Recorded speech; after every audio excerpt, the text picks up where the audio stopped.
আমার প্রিয় সাহাবী আলকামার মা আলকামা দুনিয়া থেকে বিদায় নেয়, কিন্তু মুখে কালেমার আওয়াজ বের হয় না কেন? আপনি কি মনক্ষুণ্ণ নাকি? সঙ্গে সঙ্গে চোখের পানি টপ টপ করে পড়তেছে আর বলতেছে, আমার আলকামা ভালো ছিল, কিন্তু বিয়ের পর সে কেমন যেন অন্যরকম হয়ে গেছে, আমার সেবা করে না, আমি তাকে মাফ করব না। রাসূল বারবার বললেন, না আপনি তাকে মাফ করে দেন। মুমূর্ষু অবস্থা, না মাফ করব না। রাসূল এক পর্যায়ে রক্তিম চক্ষু আকার ধারণ হলো।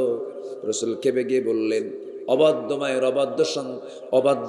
অবাধ্য সন্তানকে এই দুনিয়াতে বাঁচায় না রেখে তাকে আগুনে পুড়ে মারা দরকার। এই কথা বলা মাত্রই মার দিলটা নরম হয়ে গেছে।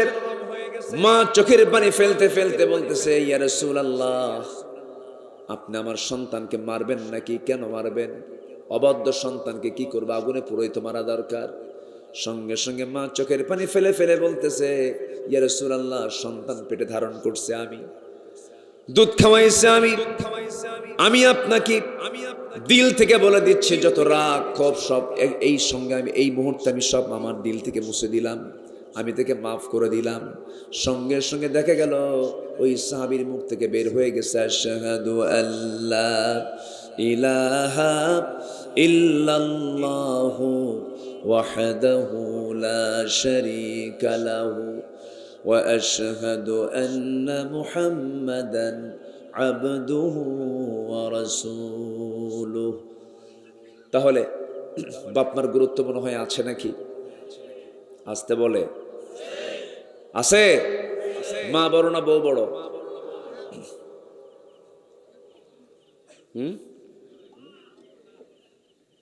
ভালো করে একটু চিন্তা করেন, এই যে টাইম দিলাম। মা বড় না বউ বড়? মাহফিলে মা বড়, বাড়িতে বউ বড়। বাস্তব তো, বাস্তব কথা বলতেছে আমি। এগুলো ছেলে বউকে মালাকুল মউতের মতো ভয় করে বাপ মা, আছে না? চরম ডেঞ্জারাস। এই ওঠেন কেন? বসেন বসেন। তাহলে ভালো করে বলেন, মা বড় না বউ বড়? মা বড়। বউ ছোট, কিন্তু আবার বউকে কিন্তু আন্ডার এস্টিমেট করা যাবে না। বউ আপনার হতে পারে, কিন্তু সেই বউটা কিন্তু আপনার সন্তানের আবার কি? আসতে কয় সন্তানের কি? তাহলে একটা সন্তানের মা মানে কি? সে একজনের মা। আপনার বউ হতে পারে, কিন্তু একজনের মা হিসাবে তাকে সম্মান করার দরকার আছে না নাই? এই জন্য নিজের মার সামনে আপনার বউ হয়তো কোনো একটা বিষয় নিয়ে বাকবিতণ্ডা বেজেছে, আপনি খাটো করতে পারবেন না। বইয়ের সম্মান বইয়ের জায়গায় রাখতে হবে। আবার বইয়ের সামনে মাকে লক্ষ্য করে আশেপাশে বেহুদা কোনো কথা বলা যাবে না। তার সম্মান তার কাছে রাখতে হবে। সবার ভিতরেই একটা আত্মসম্মান, আত্মমর্যাদা অবশ্যই আছে না নাই? আছে না নাই? ইসলাম এগুলো শিখিয়ে দিয়েছে। আল্লাহ কবুল করুন, আল্লাহ বোঝার তৌফিক দান করুন। এগুলো হচ্ছে নেক আমলের পর্যায়ে চলে গেল। আল্লাহ তাআলা নেক আমলের পুরস্কার দিয়েছেন কি? আল্লাহ তাআলা এক জায়গায় বলছেন, সূরা লোকমানের 8 নম্বর আয়াত, ইন্নাল্লাযীনা আমানু ওয়া আমিলুস সালিহাতি কানাত লাহুম জান্নাতুন নাঈম। ঈমান যারা আনবে, আমলে সালেহ যারা করবে, তাদের জন্য আমি আল্লাহ তাআলা একটা জান্নাতুন নাঈম রেখে দিয়েছি। জোরে বলি সুবহানাল্লাহ। নাম্বার 6, ধৈর্য ধারণ করা। নাম্বার 7, আল্লাহর উপরে ভরসা রাখা। নাম্বার 8, দুনিয়ার ভোগ বিলাসে নিমগ্ন না হয়ে আখিরাতের আবাসকে মূল টার্গেট বানিয়ে জপতে থাকা, যে আমি কখন আমার সেই স্থায়ী নিবাস, স্থায়ী আবাসে আমি কখন চলে যাচ্ছি, এই জিকির ফিকিরে থাকা। এগুলো হচ্ছে আখিরাতের প্রস্তুতি। আল্লাহ তাআলা বলছেন, ওয়া ইন্নাদ দারাল আখিরাতা লাহিয়াল হায়াওয়ান। আল্লাহু আকবার। নাম্বার 9, নিজকে এবং পরিবারকে জাহান্নাম থেকে বাঁচানোর চেষ্টা করা, নিজেও বাঁচবো, আবার কি বলেন বলেন, পরিবারকে বাঁচাবো জাহান্নাম থেকে। কু আনফুসাকুম ওয়া আহলিকুম নারা। নাম্বার 10, তওবা করা। রাজি আছেন তো তওবা করতে? সবাই তওবা করতে রাজি আছেন? নামাজ পড়ি নাই, আজকে থেকে নামাজ ছাড়বো না। সিদ্ধান্ত নেওয়া যায়? মনে মনে চিন্তা করেন, সিদ্ধান্ত কি নেওয়া যায়? এটা হাত উঁচু করে দেখান, জোরে বলি ইয়া আল্লাহ, আরো জোরে বলি ইয়া আল্লাহ। আমাদেরকে 5 ওয়াক্ত সালাত আদায় করার তৌফিক তুমি আল্লাহ দিয়া দাও। জোরে বলি আমিন, আরো জোরে আমিন, আরো জোরে আমিন। তুবু ইলাল্লাহ, তুবু ইলাল্লাহি জামিআন আইয়ুহাল মুমিনুন। আল্লাহু আকবার। তোমরা সবাই একত্রে তওবা করো। কার কথা? আল্লাহর কথা। নাম্বার 11 হলো আল্লাহর পথে দান করা। আল্লাহ রাব্বুল আলামিন বলেন, ইন্নামা আমরুহু ইযা আরাদা শাইআন আন ইয়াকুলা লাহু কুন ফায়াকুন। জোরে বলুন আল্লাহু আকবার। আল্লাহ রাব্বুল আলামিন যখন কোন কাজের সিদ্ধান্ত নেন, সিদ্ধান্ত বাস্তবায়নে বান্দার সময় লেগে যায়, মাস লেগে যায়, বছর লেগে যায়, গোটা জীবন লেগে যায়, তবুও টার্গেট ফিল আপ হয় না। কিন্তু আমার আল্লাহ বলেন, যখন কোন কাজের সিদ্ধান্ত আমি যখন নেই, শুধু বলি হয়ে যাও, সঙ্গে সঙ্গে মাইক্রো সেকেন্ডের আগে তা হয়ে যায়। জোরে বলি সুবহানাল্লাহ। তাই তো হয়ে গেল, তাই তো হয়ে গেছে। মাত্র টাইম পেয়েছিল 45 মিনিট, গুনে গুনে। দুপুরে ভাতটাও কিসমতে জোটে নাই। কেমনে জুটবে? মাসটা জুড়ে আমার আপনার সন্তানরা রাজপথে না খেয়ে মারা যাচ্ছে। ওদের খাওয়ার দরকার আছে না? রান্না হয়েছে একজনের জন্য আর খাইছে আরেকজন যায়। গণভবন সেদিন নামের হক আদায় হয়ে গেছে। গণভবন মানে হলো একা থাকার জায়গা নয়, গণ সবাই থাকবে। সেই দিন আর একা থাকে নাই। 5 অগস্টের বিকাল টু সন্ধ্যা পর্যন্ত একা না গণ, সব গিয়ে একদম যা ইচ্ছা তাই খাইছে, মাস্টার্স ধরেও আনছে। সম্মানিত ভাইয়েরা, সম্মানিত বন্ধুগণ, অনেক চিত্র আমরা দেখতে পেলাম। আল্লাহ তাআলা আছেন না নাই? আসতে বলবেন না, আল্লাহ তাআলা আছেন না নাই? আগেও ছিলেন, ভবিষ্যতেও থাকবে। এটা একটা আয়াত, কিন্তু আমরা শুনি, কিন্তু এটা একটা আয়াত। আল্লাহ রাব্বুল আলামিন বলেন, হুয়াল আউয়ালু ওয়াল আখিরু ওয়াল যাহিরু ওয়াল বাতিন ওয়া হুয়া বিকুল্লি শাইইন আলীম। জোরে বলুন আল্লাহু আকবার। তিনি প্রকাশ্য, তিনি গোপন, তিনি প্রথম, তিনি শেষ, সকল ক্ষমতার একমাত্র উৎস তিনি আমার কে? আল্লাহ পাক। সম্মান তিনিই দেন, আবার তিনি বেইজ্জত করেন। হায়রে, আমাদের নামে তালিকা করলো বছর 2 আগে, 116 জন আলেমের তালিকা করলো, 116 জন। এর মধ্যে আমার নামটাও ছিল। আমারও কালামানিক বলে নাই। কালামানিকের নাম শুনছেন তো? এই কালামানিক 116 জন আলেমের তালিকা করেছে, এর মধ্যে আমার নামটাও ঢুকাইছে। তো প্রশ্ন করা হলো, বলে যে উস্কানিমূলক কথা কয়, নাশকতার সৃষ্টিকারী, বিভিন্ন ধরনের তুলে নামগুলো তালিকা করেছিল। দম্ভ ভরে বলেছিল, আমি নিজে সাইদির ফাঁসির রায় দিয়েছি। কত বড় জালিম হতে পারে চিন্তা করুন। কি তার নির্মম পরিহাস! পালানোর জন্য রাস্তা পায় নাই। সিলেটের মাটিতে গিয়ে কলার পাতায় শুয়ে আছে, দাড়ি ছিল না, দাড়িটাও রাখছে, দাড়ি বড় হয়ে গেছে। সিলেটবাসীকে আমি ধন্যবাদ জানাই, সিলেটবাসী তারে ধৈর্য মোটামুটি বিসি সাইজ করছে। বদমাইশ। আল্লাহ আছেন না নাই? ইতিহাস থেকে শিক্ষা নিন। আলেমরা কোনোদিন পালায় নাই। যাদেরকে রাজাকার বলে গালি দিয়েছে তারা কেউ পাকিস্তান যায় নাই, বরং যারা গালি দিয়েছে রাজাকার বলে তারাই সব ভারতে গিয়ে পালিয়ে বসে আছে।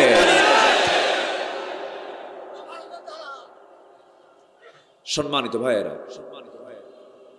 সম্মানিত বন্ধুগণ, বাংলাদেশের নিকটবর্তী ইতিহাসে রাষ্ট্রপ্রধান পালিয়ে গিয়েছে এমন কোন ইতিহাস নিকটবর্তী ইতিহাসে নাই। কষ্ট পাচ্ছেন নাকি আপনারা? কতগুলো কি বলার দরকার আছে? আমরা জেল খাটবো, নামের তালিকায় নাম থাকবে, কথা কব না? হ্যাঁ, এখান থেকে সামান্য দূরে একটা মাহফিল ছিল আমির হামজা, মাহফিলে উঠতে দেয়নি, কথা বলতে দেয়নি। আমি শুনেছি যারা কথা বলতে দাওনি তারা কোথায় আজকে? আসল জনিত নাই। সম্মানিত ভাইয়েরা, বলেন তো আমার দেশ থেকে একটা আলেম পালাইছে? একটা আলেমের নাম বলেন। কেউ পালায় নাই। 2009 সাল, এখানে আলেম ওলামা বহু বসে আছেন। আমার জীবনের ফার্স্ট হজ 2009 সাল, আমি গিয়েছিলাম। আল্লামা সাইদ রাহিমাহুল্লাহ শেষ হজ, উনি 2009 সালে ওনার শেষ হজটা তার হয়েছিল। এরপরে তো উনি গ্রেফতার হলেন। 2009 সালে উনি হজে গেলেন। ওনাকে বলা হলো, হুজুর দেশের ট্রাইব্যুনাল গঠন হচ্ছে, মামলা হচ্ছে, আপনি আসামি হবেন, আপনি কি জেলে ঢুকতেই হবে, উপায় নাই, আপনি দেশে থাকুন। সৌদি গভর্নমেন্ট আপনাকে, যেহেতু রয়্যাল গেস্ট হয়ে আপনি হজে আসছেন, রয়্যাল গেস্ট থেকে শুধু আসতে করে আপনাকে সৌদি আরব আপনাকে সিটিজেনশিপ দিয়ে দিবে, নাগরিকত্ব দিয়ে দিবে, আপনি থেকে যান এখানে। মুস্কি একখান হাসি মেরে বলে, সাইদি পালানোর জাত, সাইদি পালায় না। আমার দল, আমার কর্মীরা, আমার দলের নেতা কর্মীগুলো দেশে জেল খাটবে, মামলা খাবে, আর আমি আরামে বিদেশের মাটিতে বসে থাকবো, এমন শিক্ষা আমার রাসূল দেন নাই। দেশে এসেছেন বীরের মতো। 30 জুন 2010 গ্রেফতার হয়েছেন এবং 2023 সালের 4 অগস্ট মৃত্যুর শেষ নিঃশ্বাস পর্যন্ত আল্লাহর সন্তুষ্টি নিয়ে হাসি মুখে দুনিয়া থেকে বিদায় নিয়েছেন।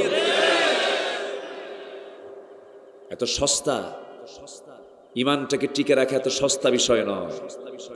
যেদিকে বৃষ্টি সেই দিকে ছাতা, আল্লাহ বোঝে মনের খবর। ইন্নাল্লাহা লা ইয়ানজুরু ইলা সুওয়ারিকুম, আল্লাহ তোমাদের চেহারা দেখবেন না, বেশভূষা শুধু দেখবেন না, আল্লাহ দেখবেন ওয়ালাকি ইয়ানজুরু ইলা কুলুবিকুম ওয়া আমালিকুম, তোমাদের অন্তর দেখবেন, তোমাদের আমলনামা দেখবেন। সম্প্রতি যশোরের একটা মাহফিলে খুব ভালো লেগেছে, আমার শ্রদ্ধেয় ভাই আল্লামা মামুনুল হক হাফিজাহুল্লাহ, তিনি একটা কথা বলেছেন। আপনার আল্লামা সাইদিকে শুধু পাখি হিসেবে চেনেন কোরআনের না, উনি হচ্ছেন ইমামে আজম আবু হানিফার যোগ্য উত্তরসূরি। আবু হানিফা জেল খেটেছেন 8 বছর, বিষ প্রয়োগ করে তাকে হত্যা করা হয়েছে জেলখানার ভিতরেই। আল্লামা সাইদিকে 13 বছর বিনা কারণে জেলখানা আটকে রেখে পয়জনিং করে হসপিটালে নিয়ে তাকে হত্যা করা হয়েছে। তাফসীর মাহফিলের এই প্ল্যাটফর্ম থেকে মাহফিলের শুরুতেই সুস্পষ্ট জানান দিতে চাই, অবিলম্বে ওই মেডিকেল টিম সহ এই হত্যার পরিকল্পনাকারী যারা ছিল প্রত্যেকের তালিকা করে সবাইকে গ্রেফতার করা হোক। চূড়ান্তমূলক শাস্তি নিশ্চিত করা হোক। রাজি আছেন কারা কারা? হাত উঁচু করে দেখা।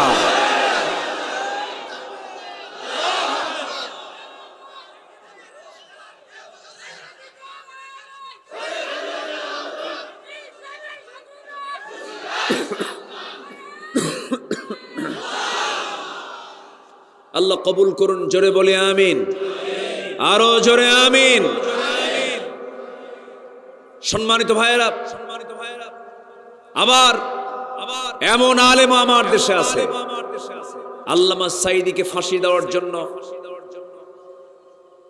গণজাগরণ মঞ্চ গড়ে তুলেছিল শাহবাগে। সেখানে গিয়ে কিছু আল্লামা নামধারী ব্যক্তিরা সেই জায়গায় গিয়ে বলেছে, এই জায়গায় এসে আমি আমার জীবনের শ্রেষ্ঠ আমল করতে পেরেছি। যদি ভুল বুঝেন এখন আল্লাহর কাছে মাফ চান, নচেত জাতি ক্ষমা করবে না। ঠিক কিনা? ক্ষমা চান। কিছু কিছু ভুল তো বান্দার হয়েও যায়। সম্মানিত ভাইয়েরা, আসুন ধীরে ধীরে আমরা একটু আলোচনার দিকে যাই। অনেক আবেগ ছিল এবছর এই অঞ্চলে। আমার ফার্স্ট মাহফিল। আমার ভাইজান, আমার মুসল্লি ঢাকায় একসঙ্গে নামাজ পড়ি আমরা। আমি পড়াই, উনি পড়েন, এই তো একই, তো কাজ তো একই। তো এসেছি আপনাদের এলাকায়। রাগ করেন নাই তো? রাগ করেন নাই তো? খুশি হয়েছেন তো? বলি আলহামদুলিল্লাহ। রাগ করা যাবে না, তবে শত্রুকে ক্ষমা করাও যাবে না। মুনাফিককে ক্ষমা করা যাবে না। মুনাফিককে ক্ষমা করলে পরে আপনি কোরআন বিরোধী হয়ে গেলেন। জাহিদিল কুফার ওয়াল মুনাফিকিন ওয়াগলুয আলাইহিম। মুনাফিকদের ব্যাপারে নরম না কঠোর? নরম না কঠোর? যে কোনো মুহূর্তে চরিত্র পাল্টায় ফেলে। এদের ব্যাপারে আমরা সতর্ক থাকবো। জোরে বলি ইনশাআল্লাহ। একটু আমার দিকে তাকান। তাহলে আমরা দুনিয়া চাই না আখিরাত চাই? দুনিয়া না আখিরাত? কিন্তু কোরআনে আল্লাহ তাআলা আগে চাইতে বলছে কি, দুনিয়া না আখিরাত? ভালো করে কর। আখিরাত না দুনিয়া? হ্যাঁ, দুটেই বলো।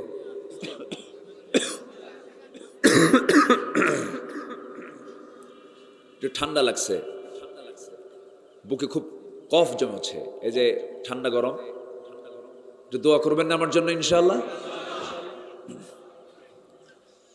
কিন্তু আল্লাহ রাব্বুল আলামিন দুনিয়ার হাসানার কথা আগে বলে দিয়েছেন। যারা পারেন ঠোঁট মিলিয়ে বলুন রব্বানা আতিনা ফিদ দুনিয়া হাসানাতাও ওয়া ফিল আখিরাতি হাসানাতাও ওয়া কিনা আযাবান নার ওয়াজআলনাল জান্নাতা মাআল আবরার। জোরে বলুন আল্লাহু আকবার। আয় আল্লাহ তাআলা, তুমি আমাকে দুনিয়ার হাসানা দিয়ে দাও, এরপরে জাহান্নাম থেকে বাঁচাও। আখিরাতের হাসানাও তুমি আমাকে দিয়ে দাও। দুনিয়াকে সুন্দর করব আমরা, আখিরাতটা সুন্দর পেয়ে যাব। দুনিয়াটা সুন্দর হয়ে যাবে, আখিরাতটা সুন্দর হয়ে যাবে। দুনিয়াটাকে সুদ দিয়ে সাজাবো, দুনিয়াটাকে মদ দিয়ে সাজাবো, দুনিয়াটাকে জেনা দিয়ে সাজাবো, দুনিয়াকে মিথ্যা দিয়ে সাজাবো। দুনিয়া তখন সুন্দর থাকবে না, সুন্দর হয়ে যাবে। বলেন কি হয়ে যাবে? অসুন্দর হয়ে যাবে। জিকির করি লা ইলাহা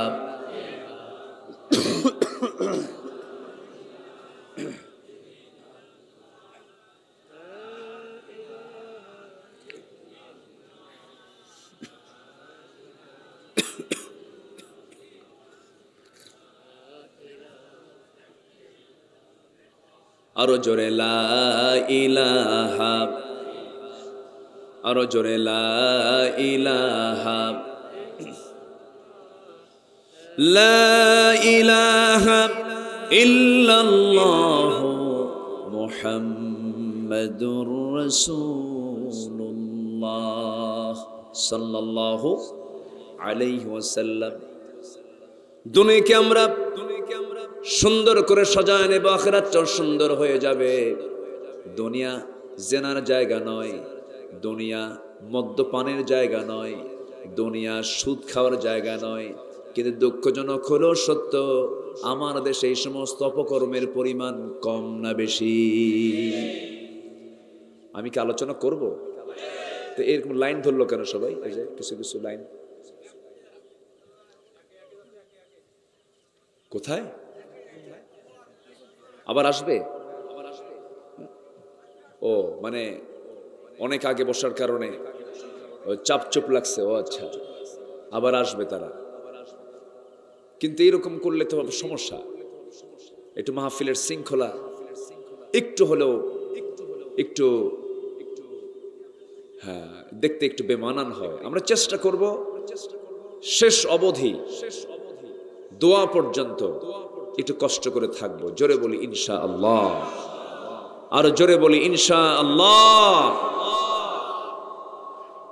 তাহলে দুনিয়াকে সুন্দর করতে গেলে হারাম কাজ দিয়ে সুন্দর হবে না হালাল কাজ দিয়ে সুন্দর হবে? হালাল কাজ দিয়ে। আচ্ছা, হারাম খাবারের পরিমাণ বেশি না হালাল খাবারের পরিমাণ বেশি? হ্যাঁ,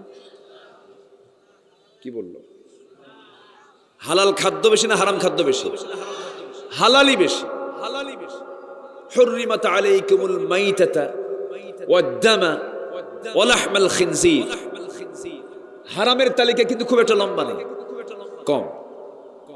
কিন্তু যে শুয়োরের মাংসের কাছে যে শীত হয়ে আছে কিনা বলেন? আল্লাহ বলতেছে তুই আঙ্গুর খা, আঙ্গুর খেতে কোনো সমস্যা নাই। কিন্তু বান্দা কি করে জানেন?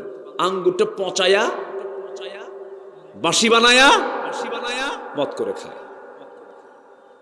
অর্থাৎ যে মাটিতে বসে আছেন, এই মাটিতে যদি পানি ফেলা হয় কি হয়ে যায়? কাদা হয়ে যায়। এই কাদা মাটি যদি আপনার মুখে মারা হয়, আপনি কি মরে যাবেন? না। কিন্তু এই কাদাকে যদি আবার ব্রিক ফিল্ডে নিয়ে ইট ভাটায় নিয়ে পোড়ায়া যদি আপনার মুখে মারা হয়, রক্তাক্ত হয়ে যাবেন, মরে যাবেন। Just process. আল্লাহ বলছেন আমি তোমার জন্য আঙ্গুর দিয়েছি, পান করো, কিন্তু এটাকে প্রসেস করো না, এটাকে পচায়ও না। ওয়ান্তুম সুকারা ইন্নামাল খামরু ওয়াল মাইসিরু ওয়াল আনসাবু ওয়াল আজলামু রিজসুম মিন আমালিশ শয়তান। এগুলো সব শয়তানের কাজ। এগুলো খাওয়া যাবে না, এগুলো পান করা যাবে না, এগুলো হচ্ছে হারাম। তিনটা W, war, women and wine. War মানে যুদ্ধ, ওমেন মানে নারী, আর ওয়াইন মানে হচ্ছে মদ। এই তিনটা নারী নিয়ে আজ পৃথিবীর অধিকাংশ দেশগুলো ব্যস্ত হয়ে পড়েছে, ঠিক কিনা বলেন?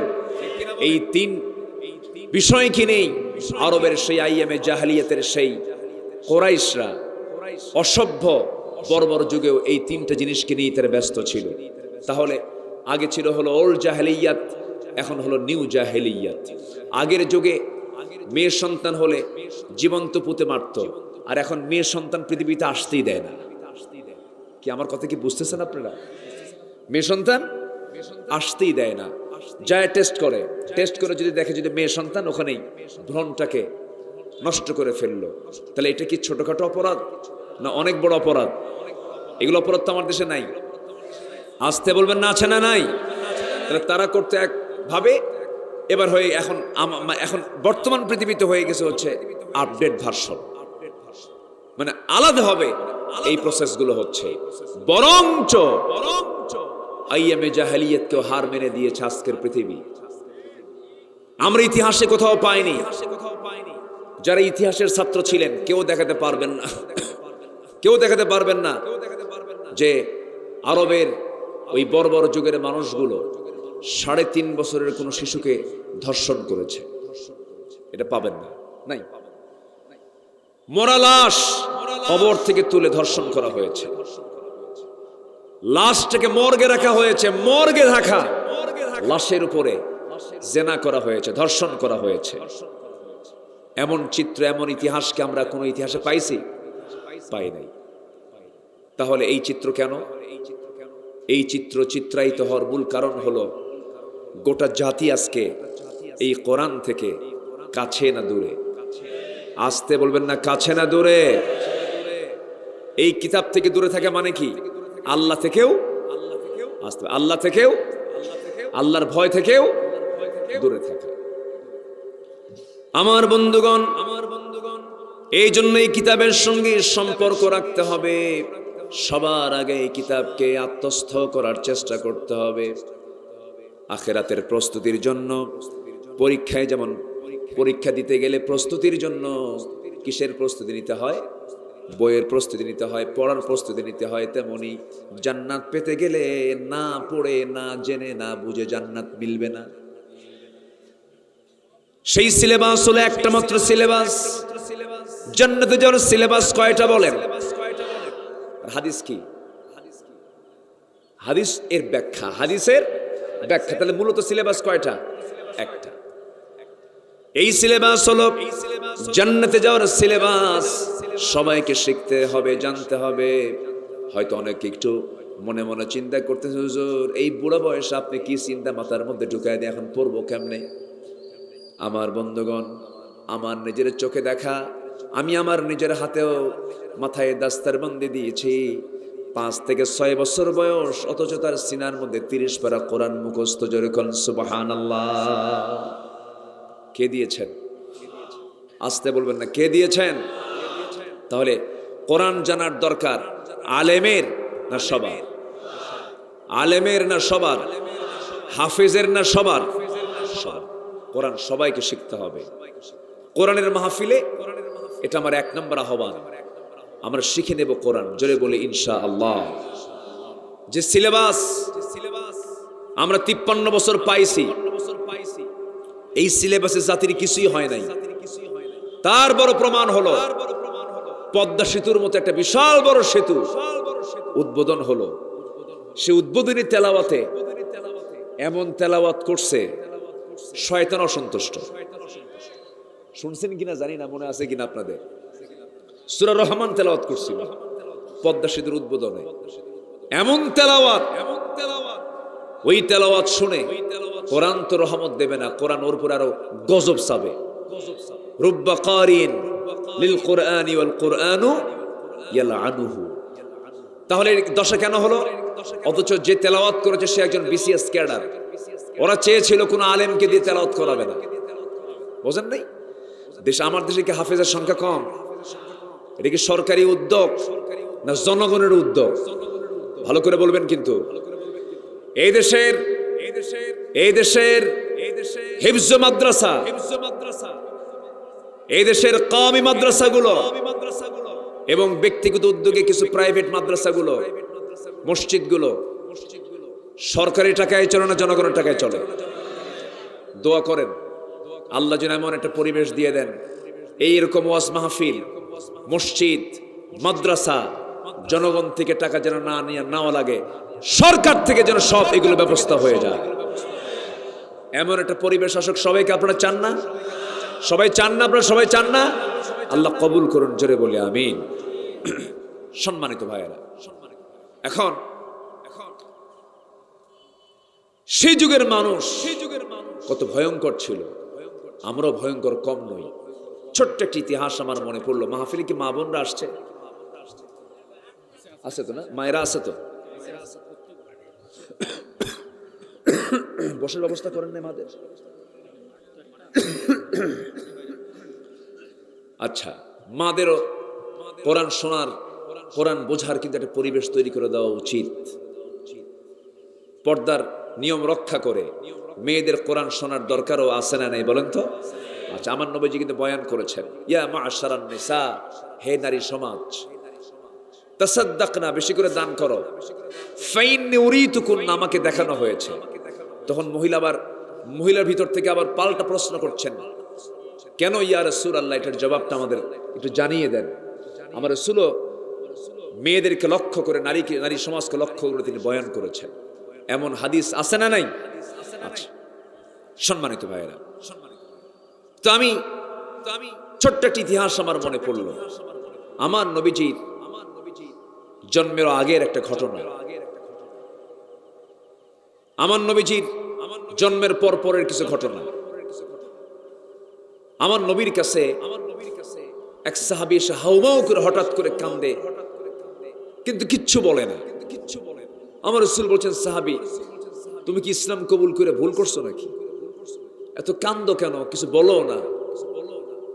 সাহাবী বলছে, হুজুর ইসলাম তো কবুল করলাম ঠিক আছে, কিন্তু আমার কাছে মনে হচ্ছে আপনি বলেছেন আমার সব গুনাহ মাফ হয়ে গেছে, কিন্তু আমার মনে হয় একটা গুনাহ আমার মাফ হয় নাই। কি গুনাহ মাফ হয় নাই বলো তুমি আমাকে একটু খুলে বলো। সুস্থি চেহারার, সুন্দর চেহারার সেই সাহাবী আমার নবীর সামনে হাঁটু দুটো গেড়ে দিয়া কাদা কাদা কণ্ঠে আর কাঁপতেছেন, কাপা কাপা কণ্ঠে বলছেন, ইয়া রাসূলুল্লাহ, আল্লাহর কসম করে বলি শিরকিয়াতের কারণে বড় একটা অপরাধ আমি করে ফেলেছি।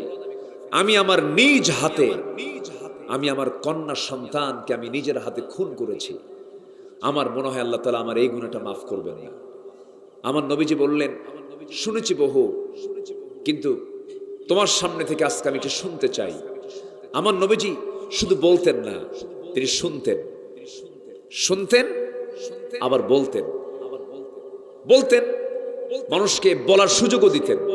আমাদের সমাজে কিছু লোক আছে শুধু কয়, বলার কোনো চান্স নাই, এরকম কিছু লোক আছে না? তো এই সাহাবী এক পর্যায়ে বলেই ফেললেন। আমার নবীজি বলতেছেন, সাহাবী কেমন করে কি হলো বলো? বলছে, ইয়া রাসূলুল্লাহ, আমার বউয়ের পেটের সন্তান 6 মাস, বউটা তার বাবার বাড়িতে চলে গেল, পাঠায়া দিলাম। যাওয়ার আগ দিয়ে শুধু একটা কথাই বলে দিলাম, শোনো চলে যাচ্ছ, সন্তান ডেলিভারি তোমার চোখের সামনে হয়ে যাবে, আমি তোমাকে ফরমান জারি করে দিলাম, ছেলে হলে উঠায় নিয়ে আসবা, মেয়ে হলে পরে তুমি তোমার যখন ডেলিভারির সময় হয়ে যাবে গর্তের কিনারায় বসে থাকবে। সন্তান যদি জীবিত হয় দেখে নেবে, লিঙ্গ নির্ধারণ করবে ছেলে না মেয়ে, মেয়ে হলে পরে জীবন্ত পুঁতে গর্তের মধ্যে ফেলে আসবে, পাথর চাপা দিয়ে শেষ করবে। কিন্তু হুজুর আমার চক্ষু আড়াল করে আমার স্ত্রীর মধ্যে মায়া হয়েছিল, মেয়ের সন্তান হওয়ার পরেও মায়া দয়ার কারণে সন্তানটাকে আমার চোখের আড়ালে আমাকে মিথ্যা কথা বলে সন্তানটাকে ধীরে ধীরে বড় করতে লাগলো। 6 বছর পূর্ণ হয়ে গেছে, কোনোদিন আমি তাকে দেখি নাই, সে আমাকে দেখে নাই। চট করে আমার সামনে একদিন দেখি আমার মতো হাতের নখ, আমার মতো চোখ, আমার মতো কপাল। আমার সন্দেহ লেগে গেল, চট করে হাতটা চেপে ধরে বউয়ের সামনে গিয়ে দাঁড়ায় বললাম, সত্যি করে বলো তো। বউটা কান্দে আর বলে, স্বামী আমার, আপনার সম্পদ আমি কেমন করে আড়াল করবো, সন্তানটা আমাদের ঔরসের সন্তান। কিচ্ছু বললাম না, আমি ভিলেন হয়ে গেলাম, আমি বড় একজন খুনি হয়ে গেলাম হুজুর। অভিনয় করে করে নানির বাড়ির কথা বলে মেয়েটাকে সাজগোজ করে নিয়ে তার মার কাছ থেকে নিয়ে চলে গেলাম ফুসলায়া। জঙ্গল পার হয়ে গর্ত খনন করব, কোদাল নিয়ে গর্ত খনন করা শুরু করেছি দুপুরবেলা। মেয়েটার মুখ ছোট হয়ে গেল, বলছে, আব্বা তুমি এই জায়গায় গর্ত খনন কেন করো, তুমি কি আমাকে নানির বাড়ি নিয়ে যাবা না? কিচ্ছু বললাম না, অভিনয় করে করে গর্ত খনন শেষ হয়ে গেল।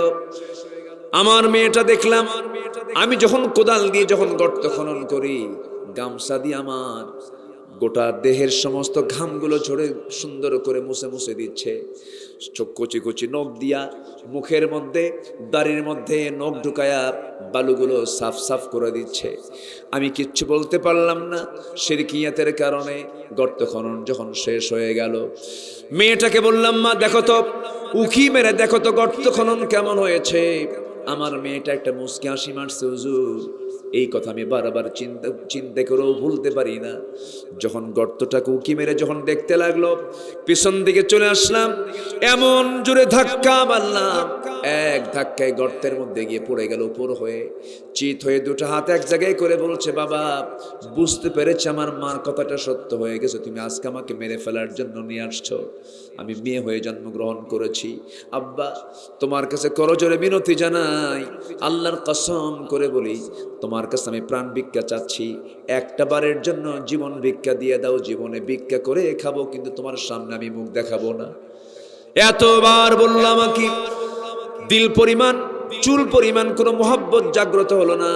হাতের মধ্যে পাথর নিয়ে আসলাম, পাথরটা দিয়ে তার বুক বরাবর মেরে দিলাম, ফিঙ্কি দিয়ে রক্ত বের হয়ে গেল। মাটি চাপা দিয়া, বাঁশ চাপা দিয়া, মাটি চাপা দিয়া, বালু চাপা দিয়া, পাথর চাপা দিয়া জনমের মতো আমি আমার নিজেদের সন্তানকে খুন করে আসলাম। হুজুর, ইয়া রাসূলুল্লাহ, কি আমি দিন গ্রহণ করেছি, কিন্তু এত বড় অপরাধ আমি করলাম, আল্লাহ বুঝে আমার এই অপরাধটা মাফ করবেন না? আমার রাসূল সঙ্গে সঙ্গে বলছেন, ও আমার প্রিয় সাহাবী, তুই যে কাজটা করেছিস, নির্মম কাজ করেছিস, পাষাণমূলক কাজ করেছিস, বিশাল বড় হৃদয়হীন কাজ করেছিস, কিন্তু ঈমান তেমন একটা বিষয় না, ঈমান আনার সঙ্গে সঙ্গে তোর সমস্ত পূর্বের সকল গুনাহ আল্লাহ রাব্বুল আলামিন মাফ করে দিয়েছে। জোরে বলিস সুবহানাল্লাহ, আরো জোরে বলিস সুবহানাল্লাহ। ঈমানের দাম আছে না নাই বলেন? আসতে বলবেন না, আছে না নাই? এই অসভ্য মানুষগুলোকে সভ্য বানিয়েছেন। মদের বোতলটা তাদের বেশি থাকতো পানির চাইতে আরবের লোকদের ভিতরে, সেই লোকগুলোকে আল্লাহওয়ালা বানায় দিলেন। সেই লোকগুলো হলো পৃথিবীর সেরা মানুষ।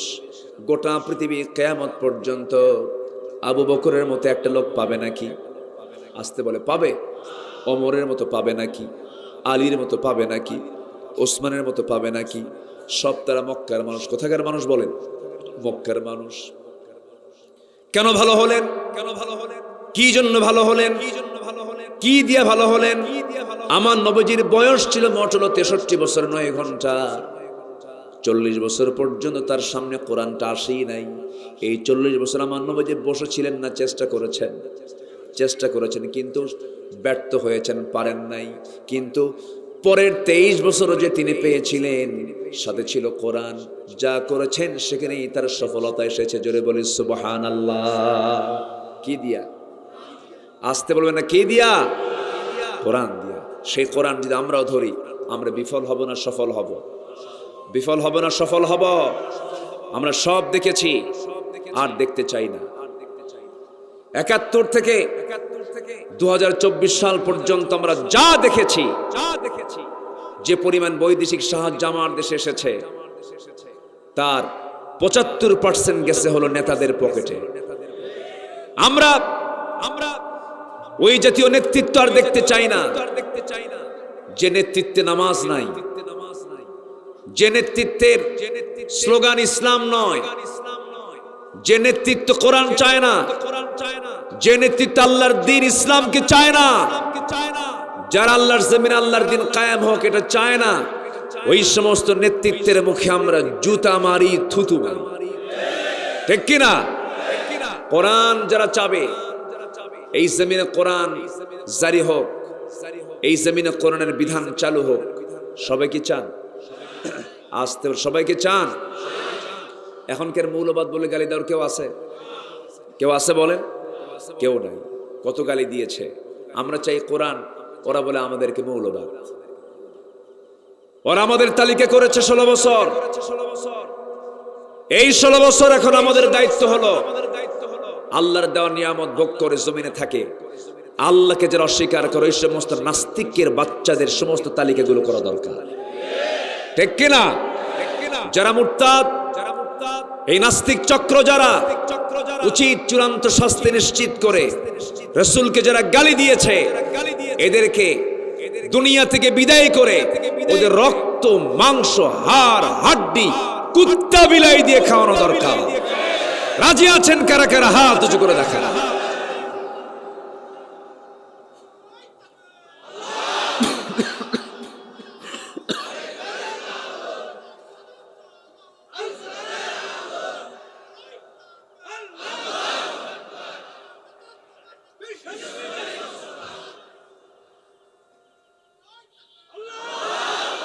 আল্লাহ কবুল করুন, জোরে বলে আমিন। কষ্ট দিয়ে ফেলতেছে মনে হয়, কারো কোনো অসুবিধা নাই তো? আমরা কি চাই? দুনিয়া চাই না আখিরাত চাই? ভালো করে বলেন, দুনিয়া চাই না আখিরাত চাই? আখিরাত। দুনিয়া তো পার হবে, দুনিয়াটা ক্ষণকাল। এখন আছি, কিছু পরেই নেই। কবরস্থানটা কোন পাশে বাবুল ভাই? পেছনে। শুয়ে আছে না? আসতে বলেন, শুয়ে আছে না নাই? আমরা শুবো না? আমরাও শুয়ে পড়বো। কিন্তু আমরা চাই দুনিয়া না আখেরাত, অথচ দুনিয়াটা থাকার জায়গা নয়, আখেরাতটা হলো থাকার জায়গা।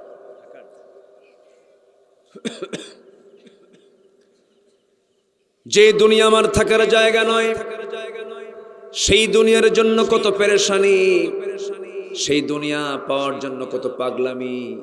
কত যুবক দেখবেন গার্লস স্কুলের সামনে যায়া স্কুল ছুটিয়ে রাখ দিয়া ইতিমের মতো বসে থাকে। আছে না এরকম? আছে না? আছে না এরকম? আছে না? দুনিয়া ঘন্টার পরে ঘন্টা পার্কের ভিতরে বসে, বিভিন্ন রিসোর্টে বসে বসে সময়গুলো নষ্ট করে, মেসেঞ্জারের সময়গুলো নষ্ট করে। এটা কি আখেরাত না দুনিয়া? আসতে কয় আখেরাত না দুনিয়া? আখেরাতের চিন্তা থাকলে পরে এই সমস্ত লস প্রজেক্টে কেউ যেত না।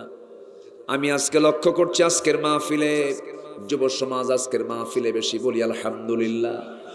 যুবকদেরকে বলবো, নোংরামি কোনো কাজের দিকে যাবা না, হারাম কোনো রিলেশন করবা না। জেনা মারাত্মক অপরাধ, কোনোদিন তৃপ্তি পাবে না, মজা পাবে না, তোমার দাম্পত্যময় জীবন সুখময় হবে না। হারাম সম্পর্কের কোনো আরাম থাকতে পারে না। হারাম কোনো রিলেশন করবা না, নোংরামি করবা না। বিয়ের যদি প্রয়োজন হয়ে যায় বিয়েটা করে নিবা। বিয়ের সম্পর্ক হলো জান্নাতের সম্পর্ক। যেরকম সুবহানাল্লাহ। বিয়ের সম্পর্ক কিসের সম্পর্ক? জান্নাতের সম্পর্ক। এই সম্পর্ক জান্নাত পর্যন্ত গড়াবি। এই জন্য হারাম কোনো কাজে জড়ানো যাবে না, হারাম কোনো রিলেশন করা যাবে না। এই বিষয়গুলো খেয়াল করতে হবে। আবার দেখবেন কিছু কিছু যুবক আছে নতুন বিয়ে করছে, সুন্দরী বউ, শুধু নিজেই দেখতে চায় না, জাতিকে দেখায়। আছে কিনা এরকম কিছু? হায়া নাই এগুলো। নতুন বউ, সুন্দরী বউ মানুষকে দেখায়। তাও দেখায় কেমনে জানেন? আর পাড়া না এটা? হ্যাঁ, আড়পাড়া থেকে একদম মাগুরা পর্যন্ত এক টানে। এত পোকা এখানে, বুঝলাম না এ পর্যন্ত কয়টা পোকা যে খাইছে আল্লাহ জানে। এখন ফেলছি একবার, কি কব এখন? একটা করে জান খাচ্ছি আর ওয়াশ করতেছি। ছোট্ট পোকা তো কোন দিক দিয়ে ঢুকে টের পাচ্ছি না। এই যে ভাইজান, এই যে কই যাচ্ছেন আপনি? এত এক নাম্বার খুঁজে কেন এখানে? বুঝলাম। বসেন।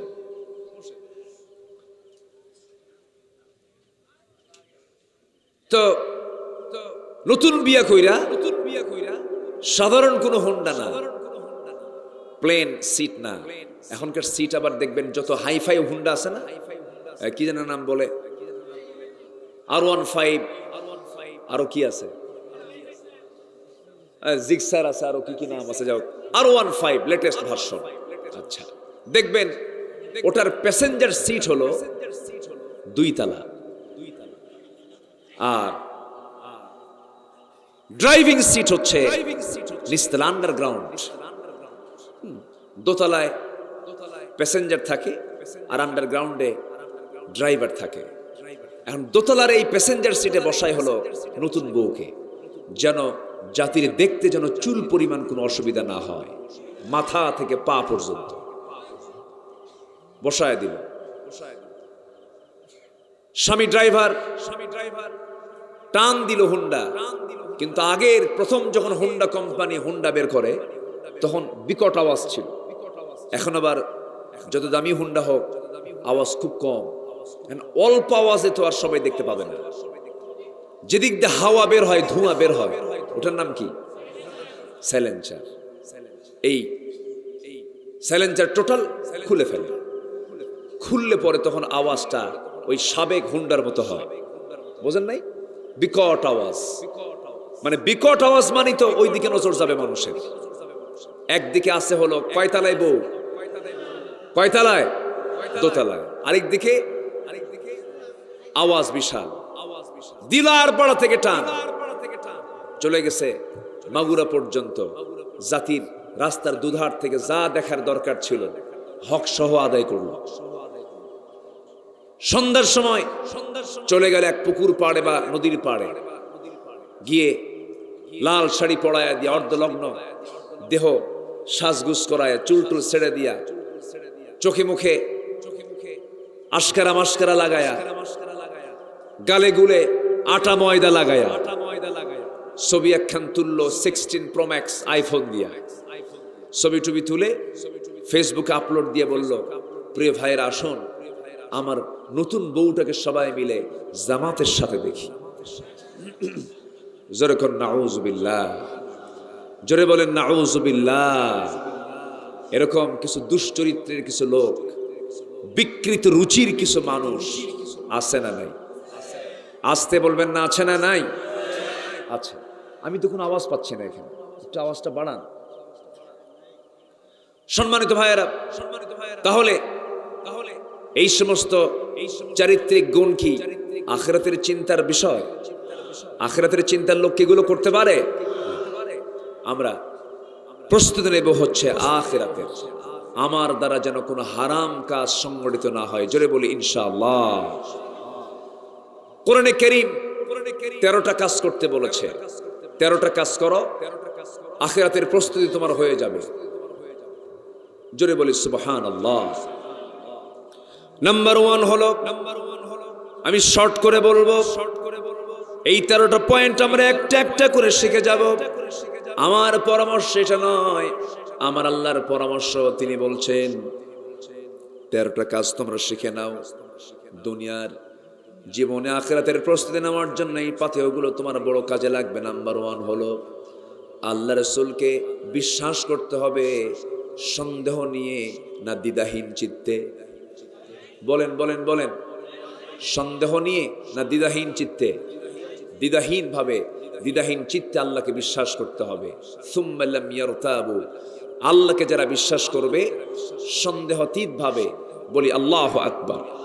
আল্লাহ তাদেরকে কি বলেছেন দেখেন, আল্লাহ রাব্বুল আলামিন বলেন, ইন্নামাল মুমিনুনা আল্লাযীনা আমানু বিল্লাহি ওয়া রাসূলিহি সুম্মা লাম ইয়ারতাবু ওয়া জাহাদু বিআমওয়ালিহিম ওয়া আনফুসিহিম ফি সাবিলিল্লাহ উলাইকা হুমুস সাদিকুন। জোরে বলুন আল্লাহু আকবার। আমি বুঝি না, এখানে মাইক আমার কানে আসে না আওয়াজ, অথবা বক্সটা আমার দিকে দেন ঘুরায়া। মাইক ওলা গেছে কোথায়? চতুর্থ আসমানে। আমার ভাইয়েরা, আল্লাহ রাব্বুল আলামিন বলেন, যারা আল্লাহকে এবং রাসূলকে যারা সন্দেহ মুক্তভাবে বিশ্বাস করবে এবং আল্লাহর পথে যারা জিহাদ করবে, আল্লাহ রাব্বুল আলামিন বলছেন এরাই হলো সত্যবাদী, আমি এদেরকে বিশাল বড় পুরস্কার দিয়ে দেব। জোরে বলি সুবহানাল্লাহ। নাম্বার 2 হলো তাকওয়া অর্জন করতে হবে। আল্লাহ রাব্বুল আলামিন বলছেন ইত্তাকুল্লাহা ওয়া কুলু কাওলান সাদীদা। জোরে বলুন আল্লাহু আকবার। নাম্বার 3 হলো ন্যায় প্রতিষ্ঠা এবং সদাচার বান্দার জীবনে আসতে হবে। নাম্বার 1 হলো বিশ্বাস করব কাকে? বিশ্বাস করব রাসূলকে। এই 2টা কাজ যারা করবে, তাকওয়া যারা অর্জন করবে, ন্যায় প্রতিষ্ঠা যারা করবে, নাম্বার 3 চলে গেল।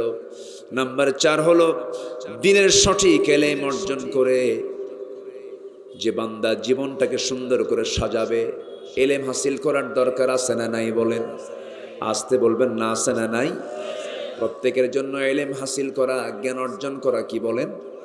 আরো জোরে বলেন। নামাজ কি? নামাজ কি? রোজা কি? কোরআনের জ্ঞান অর্জন করা কি? আমার দেশের সিলেবাসে কি ফরজ? আমার দেশের সিলেবাস 53 বছর ছিল, এটা কি ফরজ সিলেবাস ছিল না নফল সিলেবাস ছিল? কোরআন শেখা ফরজ, শুধু এটা মাদ্রাসায় ছিল, তাও নিজেদের উদ্যোগ। দেশের সকল প্রকৌশল, মেডিকেল, কলা, বিজ্ঞান সব অনুষদে সকল শিক্ষার পাশাপাশি কোরআন শিক্ষাকে বাধ্যতামূলক করা হোক। এর সময়ের দাবি। জাতিকে যদি ভালো দেখতে চান, জাতিকে যদি ভালো রাখতে চান, সবার আগে যে সংস্কার দরকার সেটা হচ্ছে জ্ঞানের সংস্কার। কোরআনের জ্ঞান জাতির মধ্যে ঢুকায় দিতে হবে, এটা এক নম্বর কাজ। সম্মানিত ভাইয়েরা, এই বছরের শুরুতে ট্রান্সজেন্ডার নিয়ে অনেক মারামারি হয়েছে, শোনেন না আপনারা? তারা কি ষড়যন্ত্র করেছিল। এরপরে শিক্ষকদের ট্রেনিং এর নামে ব্যাঙের ডাক, হাঁসের ডাক শেখানো হয়েছে, জানেন না আপনারা? এগুলো করা হয়েছে। আমরা আর এই সুযোগগুলো দেব না। আমরা জাতিকে সুশিক্ষার জন্য প্রস্তুত হব। জোরে বলি ইনশাআল্লাহ, আর জোরে বলি ইনশাআল্লাহ। আমার দেশের যুবকরা এখন গান বাজনায় যতটুকু সময় দেয় তার চাইতে বেশি এখন কোরআন হাদিস শোনার জন্য সময় দিতে প্রস্তুত নেওয়া শুরু করেছে। এটা একটা বিপ্লব বটে। যুব সমাজ আজকে ইসলাম বুঝতে চায়, জানতে চায়। এটা হয়েছিল ওদের জন্য জ্বালার কারণ। আল্লামা সাঈদীকে গ্রেফতার করার অন্যতম কারণ হলো তিনি ছিলেন এই দেশের আদর্শ নাগরিক তৈরির এক বিশাল বড় মহান কারিগর। এটাই ছিল তাদের চক্ষুশূল। আল্লাহ তুমি তার কবরটাকে জান্নাতের টুকরা বানায় দাও, জোরে বলে আমিন। সম্মানিত ভাইয়েরা, তাহলে নাম্বার 4, নাম্বার 5, যারা নেক আমল করবে, অধিক সংখ্যক যারা নেক আমল করবে। নেকের পাশাপাশি গুনাহ আছে না নাই? আমাদের জীবনে গুনাহ হয় না? গুনাহ হয় কিনা বলেন? গুনাহ হতে পারে। গুনাহ হবে না কার? ফেরেশতার। হ্যাঁ বলেন বলেন, একজন বলছে তো। গুনাহ হবে না কার? ফেরেশতার। আর গুনাহ হবে কার? বান্দার। গুনাহ হবে বান্দার, আর গুনাহ হবে না ফেরেশতার। গুনাহ করার যোগ্যতা বান্দাকে দিয়েছেন কে? আসতে বলেন, কে দিয়েছেন? ফেরেশতাদের ঘুম আছে না? ফেরেশতাদের খাওয়া আছে? আচ্ছা, ফেরেশতাদের বউ বাচ্চা আছে? ফেরেশতাদের কোনো ব্যবসা বাণিজ্য আছে? আমাদের আমাদের এই জন্য গুনাহ আছে। তাহলে আজকে থেকে গুনাহ করেন সবাই। আমি কি এই উদ্দেশ্যে বলতেছি? একটু বসুন। আমি লক্ষ্য করছি কিছু কিছু লোক আমাকে না বলি চলে যাচ্ছেন। আমাকে না বলে যান, কিন্তু একটা কথা মাথায় রাখবেন, সেটা হলো এটা এমন একটা জায়গা, এই জায়গার জন্য একদিন আমরা আফসোসও করতে পারি। যতক্ষণ থাকবো আমার আমল নামা থেকে আল্লাহ তাআলা গুনাহগুলোকে ঝরায় দিবেন। ইউবাদদিলুল্লাহু সাইয়্যাতিহিম হাসানাত। কার কথা? আল্লাহ তাআলা গুনাহগুলোকে ঝরিয়ে দিয়ে সওয়াব দিয়ে ভরপুর করে দিবেন। এটা এমন জায়গা, আপনি এখন এখান থেকে উঠে কোন জায়গায় যাবেন? এর চাইতে উত্তম জায়গা আর এই এলাকায় নাই এখন। বলি আলহামদুলিল্লাহ। বসেন, আমরা একসঙ্গে দোয়ার মতো একটা বরকত নিয়ে যাব। আমি 13টা পয়েন্ট বলি, আমি শেষের দিকে আস্তে আস্তে চলে যাচ্ছি। সম্মানিত ভাইয়েরা, তাহলে পাপ কাজ হতে পারে, পাপ কাজ হবে না কেন? হতেই পারে, কিন্তু পাপের সঙ্গে সঙ্গে বান্দার চোখের পানি যদি বের হয়, আল্লাহ এই পাপটা করছে আমারে মাফ করে দাও, আল্লাহ এত খুশি হন। আল্লাহ তখন বলেন, বান্দা তোর এই অনুশোচনাই তোকে জান্নাতে নিয়ে যাবে। জোরে বলে সুবহানাল্লাহ, আরো জোরে বলে সুবহানাল্লাহ। বরং আল্লাহ রাব্বুল আলামিন আরো এক জায়গায় বলেছেন, লাউ লাম তুযনিবু লাযাহাবাল্লাহু বিকুম ওয়া লাজাআ বিকওমিন হাত্তা ইউযনিবুন। বান্দা তুমি যদি গুনাহ না করো, তোমাকে দুনিয়া থেকে মিটিয়ে দিয়ে এমন একটা জাতি পাঠাবো যারা গুনাহ করবে, আর আমি গুনাহ করার পর তারা চোখের পানি ফেলে মাফ চাবে, আমি তাদেরকে মাফ করে জান্নাত দিয়ে দেব। এর মানে কি? তোমার গুনাহ হতে পারে, হতাশ হইও না, কিন্তু মাফ চাইতে ভুল করো না, মাফটা চেয়ে নিবা। তবে হে অজ্ঞতাবশত ভুল,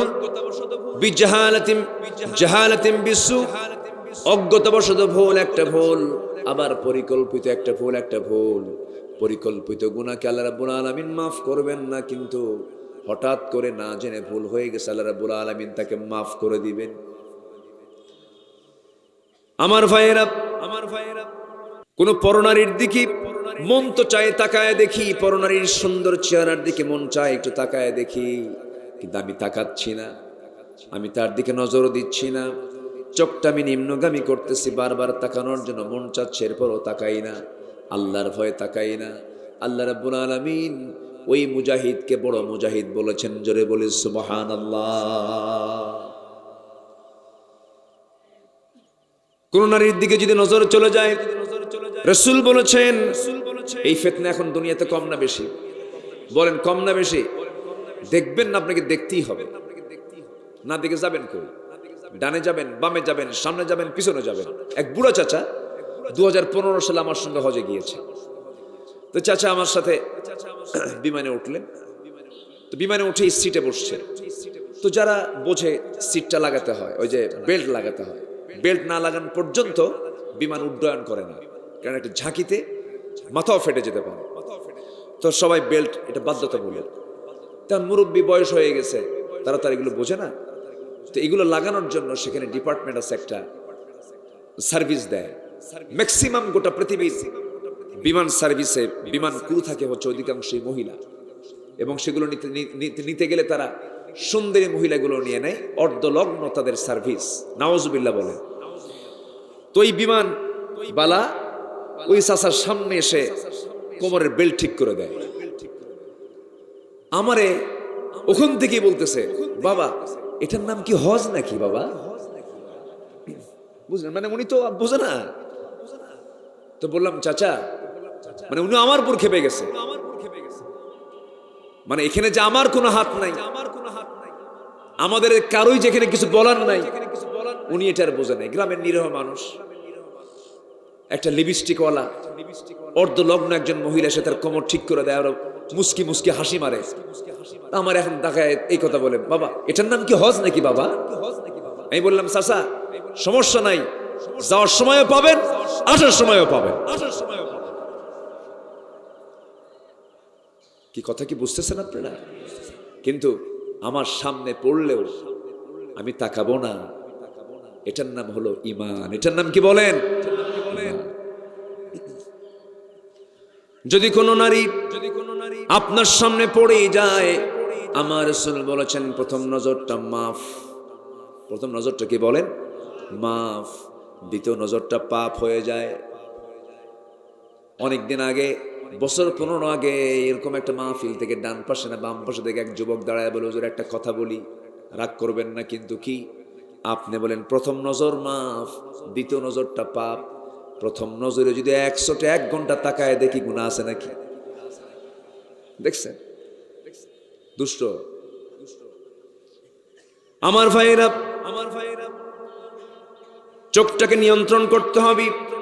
আল্লাহ রাব্বুল আলামিন পর্দা করতে বলেছেন আগে পুরুষকে না নারীকে? দেখেন চুপ করে আছে, নিজের নাম কবে না। আল্লাহ পর্দা করতে বলেছেন নারীকে আগে না পুরুষকে আগে? পুরুষকে পর্দা করতে পারে, ইয়াগুদ্দু মিন আবসারিহিম ওয়া ইয়াহফাযু ফুরুজাহুম, আই ইয়াহফাযনা ফুরুজাহুন্না। কি ঠিক আছে না? ইয়াগুদ্দুনা মিন আবসারিহিন ওয়া ইয়াহফাযনা ফুরুজাহুন্না। আমার বন্ধুগণ, নেক আমল বাড়াতে হবে। পাপের পরিমাণটা থাকবে, কিন্তু সেটা থাকবে কম পরিমাণ। পাপ থেকে থাকতেই পারে, হতেই পারে। বড় বড় দাগি দাগি আসামি হওয়া যাবে না, বড় বড় পাপের অধিকারী হওয়া যাবে না। বড় বড় পাপ কাকে বলে? আকবারুল কাবাইর, বড় বড় কবিরা গুনাহগুলো কি কি? আমার রাসূলকে প্রশ্ন করা হলো, আমার রাসূল 1 নাম্বার বলে দিয়েছেন, সেটা হলো শিরকের কাজ। আলা উনাব্বিউকুম বিআকবারিল কাবাইর, আমি তোমাদেরকে বড় বড় গুনার কথা বলবো নাকি? রাসূল 3টা বলেছেন। কয়টা বলেছেন বলেন? 3টা বলেছেন। বড় 3 কবিরার 1 নাম্বার হলো আল্লাহর সঙ্গে শিরক স্থাপন করা। নাম্বার 2 হলো উকুকুল ওয়ালিদাইন, পিতামাতার সঙ্গে খারাপ আচরণ করা। নাম্বার 3 হলো কাউলুজ জুর, বেহুদা কথা, বাজে কথা মুখ থেকে বের করে ফেলা। এই 3টা চরিত্র বুঝি আমার দেশের মানুষের মধ্যে নাই। আসতে বলবেন না, আছে না নাই? কবর দেখলি মাথা খারাপ, একদম সোজা সেজদা মারে, আছে না? দিল সেজদা মেরে। শনিবারে বাঁশ কাটা যাবে না, মঙ্গলবারে বিয়ে হওয়া যাবে না, বিয়ের দিন বৃষ্টি হলে সারা জীবন ওর চোখে পানি ছাড়া কিছু কিসমতে জুটবে না। আছে কিনা বলেন? আচ্ছা, এগুলো শিরক। এগুলো কি বলেন? শিরক। পিতামাতার সঙ্গে নাফরমানি করা, এটা তো নাই। আসতে কয় পিতামাতার সঙ্গে রূঢ় আচরণ করা, মেজাজ দেখায় কথা বলা, চোখ গরম করা, বাপ মাকে টেনশনের মধ্যে ফেলে দেওয়া, টেনে হেঁচড়ে আচরণ করা, এরকম সন্তান শালিখাতেও কিন্তু আছে। আসতে বলবেন না, আছে না নাই? আবার ভাববেন না ঢাকার গুলশান, বাড়িধারা, জিওএইচএস ধানমন্ডিতে সে এলাকার সন্তানদের বাপ মা মনে হয় খুব ভালো আছে, তাও ভালো বলতে পারবেন না। ধানমন্ডির এক বাসিন্দা ছিল, বুড়া মানুষ, জামাই একজন সিনেমার অভিনেতা। সে অভিনেতার শ্বশুর রাত 2টার দিকে নিজের লাইসেন্স চলা পিস্তল দিয়া নিজের মাথায় পিস্তল ঠেকি আত্মহত্যা করলো। লাইভে এসে বলল, আমার বউ বাচ্চা সব থাকার পর আমার কেউ নাই। কেন? এর মূল কারণ হলো তার সবই ছিল, ইসলাম নাই। ঠিক কি? রান্না করে খায়। আমার ছেলে 3টা, 3জনে বিয়ে করেছে, আমি আমার রান্না নিজের হাতে নিজে করে খাই। বাবা, আমার এই বুড়া বয়সে আমি নিজে রান্না করি, আমার তো কষ্ট হয়। আপনি একটু দোয়া করবেন, আল্লাহ যেন আমাদের আমার সন্তানদের কলিজা যেন নরম বানায় দেয়। চিন্তা করেন, 3 সন্তানের যৌথ উদ্যোগে একটা মার খাবারের বন্দোবস্ত হয় না, অথচ ওই 3 সন্তানকে একসঙ্গে মানুষ করেছেন কে? আসতে কয় কে করেছেন?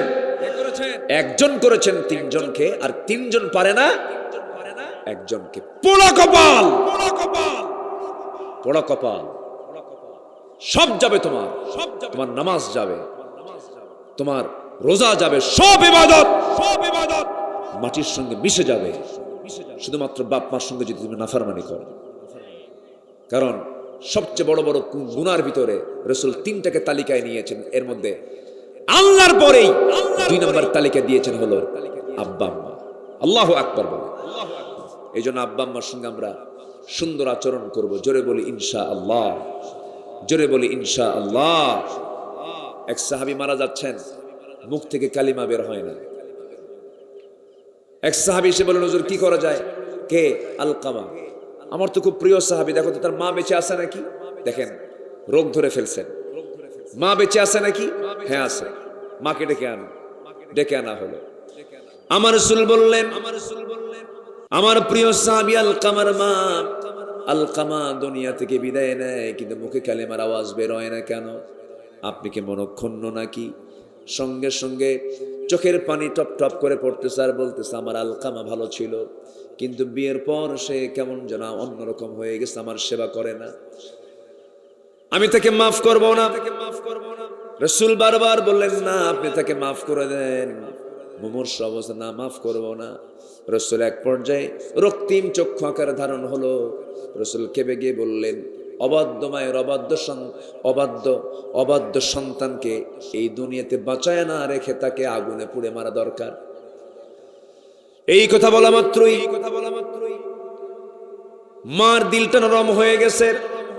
মা চোখের পানি ফেলতে ফেলতে বলতেছে, ইয়া রাসূলুল্লাহ, আপনি আমার সন্তানকে মারবেন নাকি? কেন মারবেন?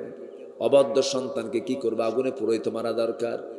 সঙ্গে সঙ্গে মা চোখের পানি ফেলে ফেলে বলতেছে, ইয়া রাসূলুল্লাহ, সন্তান পেটে ধারণ করছে আমি, দুধ খাওয়াইছে আমি আপনাকে দিল থেকে বলে দিচ্ছি, যত রাগ ক্ষোভ সব এই সঙ্গে আমি এই মুহূর্তে আমি সব আমার দিল থেকে মুছে দিলাম, আমি তাকে মাফ করে দিলাম।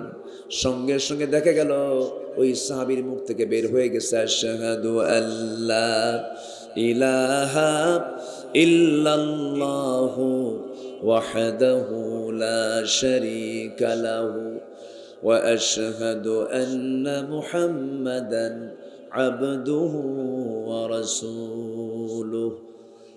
তাহলে বাপ মার গুরুত্ব মনে হয় আছে নাকি? আসতে বলে আছে? মা বড় না বউ বড়?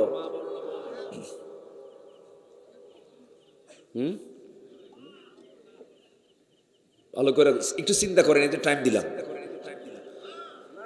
মা বড় না বউ বড়? মাহফিলে মা বড়, বাড়িতে বউ বড়। বাস্তব তো, বাস্তব কথা বলতেছে আমি এগুলো। ছেলে বউকে মালাকুল মৌতের মতো ভয় করে বাপ মা, আছে না?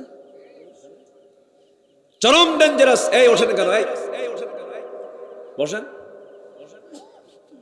বসেন। তাহলে ভালো করে বলেন, মা বড় না বউ বড়? মা বড়। বউ ছোট, কিন্তু আবার বউকে কিন্তু আন্ডার এস্টিমেট করা যাবে না। বউ আপনার হতে পারে, কিন্তু সেই বউটা কিন্তু আপনার সন্তানের আবার কি আসতে কয় সন্তানের কি। তাহলে একটা সন্তানের মা মানে কি? সে একজনের মা। আপনার বউ হতে পারে, কিন্তু একজনের মা হিসাবে তাকে সম্মান করার দরকার আছে না নাই? এই জন্য নিজের মার সামনে আপনার বউ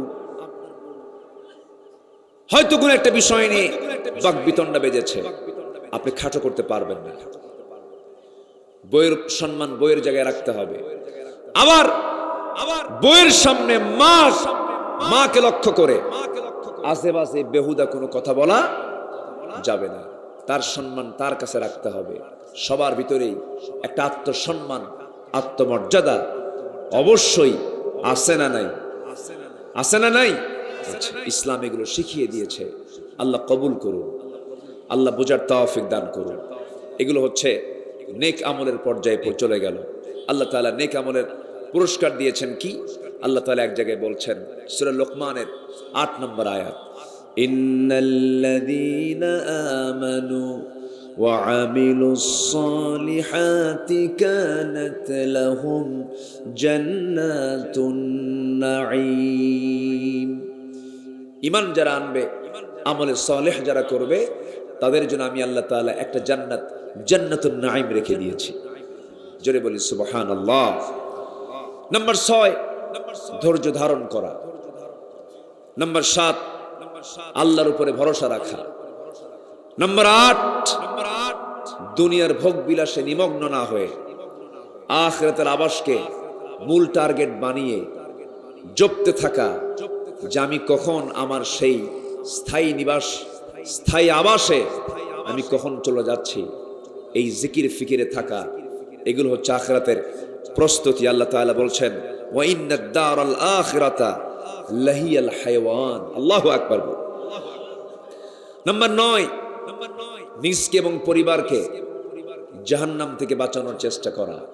নিজেও বাঁচবো, আবার কি বলেন পরিবারকে বাঁচাবো জাহান্নাম থেকে। কু আনফুসাকুম ওয়া আহলিকুম নারা। নাম্বার ১০, তওবা করা। রাজি আছেন তো তওবা করতে? সবাই তওবা করতে রাজি আছেন? নামাজ পড়ি নাই, আজকে থেকে নামাজ ছাড়বো না। সিদ্ধান্ত নেওয়া যায়? মনে মনে চিন্তা করেন, সিদ্ধান্ত কি নেওয়া যায়? এটা হাত উঁচু করে দেখান। জোরে বলি ইয়া আল্লাহ।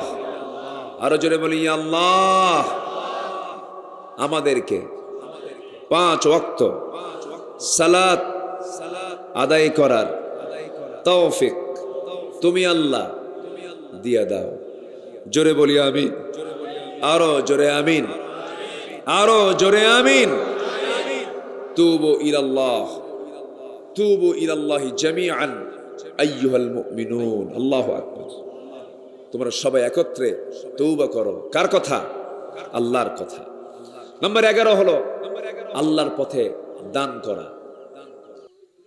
এই পৃথিবীতে যত প্রজেক্ট আছে, সব প্রজেক্ট যা আপনি খরচ করছেন, সব আপনার সন্তান, আপনার পরিবারের জন্য। আর যা আমরা দেব আল্লাহর ঘরে, মাদ্রাসায়, আল্লাহর পথে, সমাজ কল্যাণে, সব হবে অন্যের জন্য না, নিজের জন্য। নিজের জন্য। আমরা আল্লাহর পথে দান করব। জোরে বলি ইনশাআল্লাহ। আল্লাহু ইউদাইফু লিমান ইয়াশা। আল্লাহ তাআলা যে দান করবে আল্লাহ তাআলা তাকে ডাবল ডাবল করে দিবেন। জোরে বলেন সুবহানাল্লাহ।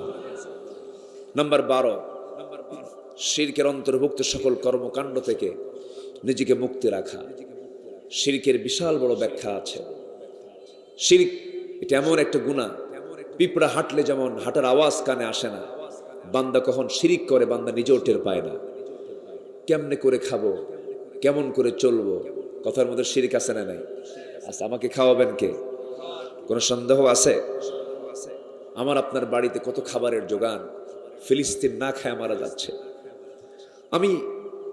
আমার সবচেয়ে বেশি খারাপ লাগে, যেন আল্লাহর কসম করে বলি, ফিলিস্তিন হচ্ছে নবীর দেশ,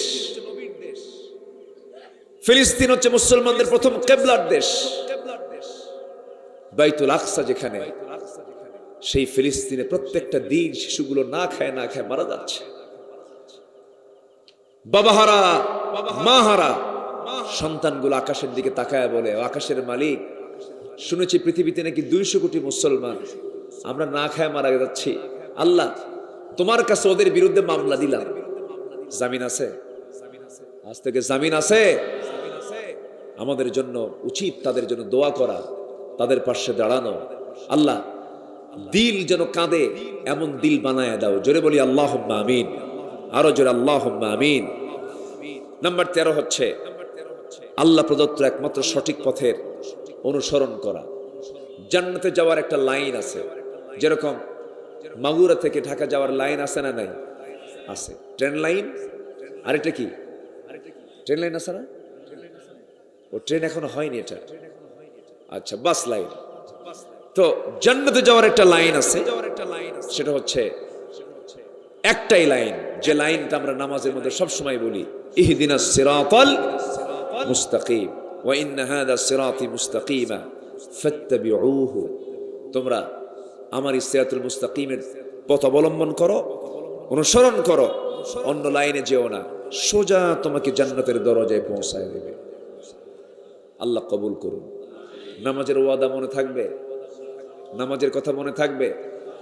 বাড়ির বউকে আমরা বলবো, বাড়ির বউকে আমরা বলবো ইনশাআল্লাহ, অন্যের বউ না নিজের বউ, হ্যাঁ, এটা যেন মনে থাকে। আবার এখন তো পরকীয়ার পরিমাণটা বেড়ে গেছে। এই নোংরামি থেকে আল্লাহ তাআলা তুমি এই জাতিকে হেফাজত করো। জোরে বলি আল্লাহুম্মা আমিন।